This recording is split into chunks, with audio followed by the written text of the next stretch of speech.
직장 동료가 무언가에 먹혀버렸다. 비와는 전에 다니던 회사에서 만났다. 내가 처음 입사해서 서툴렀을 때 날 도와준 것이 바로 비였다.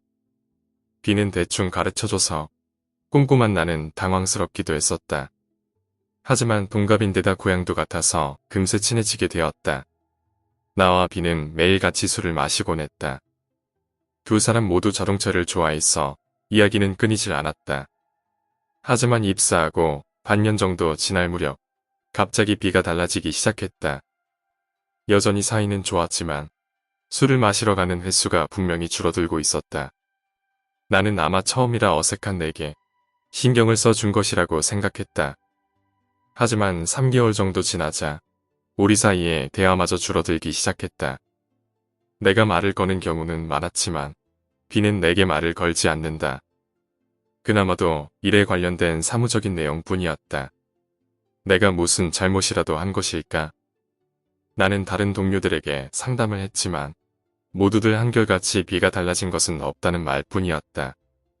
전에는 밝은 성격이었고 매일 저녁 술도 같이 마셨다고 해도 어째서인지 다들 석연치 않은 표정을 지을 뿐이었다. 이해할 수 없었지만 생각할 시간도 없었다. 갑자기 비가 무단 결근하기 시작해서 일주일 동안 출근을 하지 않았던 것이다. 몇 번이고 연락했지만 그때마다 헛수고였다. 긴급 연락처에 적혀있던 비의 친가에도 연락이 닿지 않았다. 걱정이 된 나는 비의 주소를 상사에게 물어 직접 찾아가기로 했다. 매우 낡은 목조 아파트. 주변은 황폐해져서 잡초가 무성했다. 비의 방은 2층 가장 안쪽이었다. 녹슨 계단을 올라가 통로를 나아가자 확실히 비의 이름이 새겨진 문패가 걸려있다. 문 앞에는 신문이 산더미처럼 쌓여있다. 친한 사이긴 했지만 비의 집에 오는 것은 처음이었다. 나는 초인종을 눌렀다. 반응이 없다. 집이 없는 것일까? 나는 문을 두드리고 소리를 질렀다. 여전히 대답은 없었다. 자고 있거나 외출한 것일까? 하지만 중병으로 쓰러져 있는 것인지도 모른다는 생각이 들었다. 나는 살그머니 문고리를 돌렸다. 문은 열려 있었다. 기기기거리는 큰 소리를 내며 문이 열렸다. 현관은 어째서인지 흙투성이었다. 안쪽까지 계속 흙이 떨어져 있었다. 도저히 신발을 벗고 들어갈 수 없는 정도였다. 나는 그대로 신발을 신고 안으로 들어섰다. 현관에 들어가자마자 부엌이 보였다. 세면대에는 평범하게 물이 채워져 있고 작은 벌레의 시체가 몇 개 떠올라 있다. 어째서인지 식기류는 보이지 않는다. 나는 비를 찾아 다른 곳으로 눈을 돌렸다. 그러자 안쪽 방의 문이 조금 열려 있는 것이 보였다. 문 틈새로는 아무것도 보이지 않았다. 기분 나쁜 분위기가 감돈다. 나는 문을 열었다. 방에는 빛이 사라져 있었다. 다람이 6장 정도 넓이의 방이었다. 방에 두껍게 쳐진 커튼 틈 사이로 작은 빛이 새어들어오고 있었다. 아무것도 없는 방이다. TV도 테이블도 가구나 가전제품은 하나도 없었다. 하지만 방 한 구석에 매우 큰 그리고 시커먼 그림자가 보였다. 그것은 무려 2미터가 넘는 거대한 썩은 나무였다. 그것은 작은 방에 맞지 않아 천장을 조금 뚫었을 정도의 크기였다. 전체가 검게 변색되어 있고 습기에 젖어 있는 것 같았다. 아래쪽에는 곰팡이인지 이끼인지 모를 기묘한 식물이 다다미에 자라있다. 곳곳에는 검붉은 옷감 같은 것이 감겨있고 그 위에 본 적 없는 글자로 무엇인가 적혀있다. 이 썩은 나무도 이상하지만 도대체 왜 이게 비의 방에 있는 것일까? 자세히 보면 나무의 좌우에는 자연석인가 싶은 죽구공 모양의 돌이 재단에 손재주 좋게 쌓여있다. 허리 높이의 재단의 위에는 추가 흩어져 있다. 그 외에도 절에서 쓸 법한 물건이 여기저기 흩어져 있었지만 용도나 이름은 알 수 없었다. 나는 방에 불을 켜기 위해 스위치를 눌렀다. 하지만 불은 전혀 켜지지 않았다. 갑자기 얼굴에 무엇인가 떨어진다. 손으로 치우면서 알았다. 어두워서 잘 보이지 않지만 곳곳에 바퀴벌레가 있는 것 같았다. 기분 나쁜 거대한 썩은 나무와 의식을 치른 것 같은 흔적. 거기에 더러운 방까지. 도대체 비에게 무슨 일이 일어난 것인가? 비가 걱정됐지만 솔직히 나는 빨리 도망치고 싶었다. 아마 비는 이곳에 없을 것이다. 나가면서 목욕탕과 화장실을 살펴보고 아파트에서 나가자. 그리고 경찰에 연락하면 될 거야. 그렇게 생각하면서 나는 방을 나가려고 했다. 그런데 그때 와직하는 소리가 들려왔다. 나무다. 썩은 나무에서 소리가 난다. 이제 더는 싫다.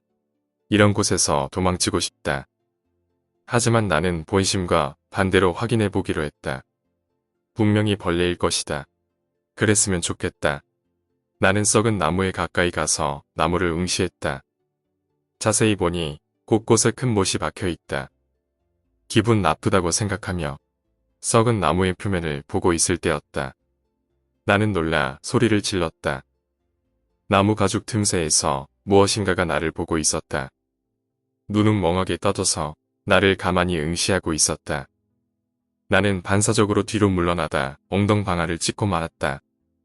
썩은 나무 안쪽에서 기분 나쁜 손이 나온다. 분명 인간이다. 이 썩은 나무 안에는 인간이 들어가 있었던 것이다. 아니 비어서 그 안에 인간이 들어가 있었던 것이다. 그리고 계속 보고 있던 것이다. 썩은 나무의 가죽이 차례로 벗겨져 나가고 어두운 방 안에서도 그 모습이 보이게 되었다. 거기에 있던 것은 비였다.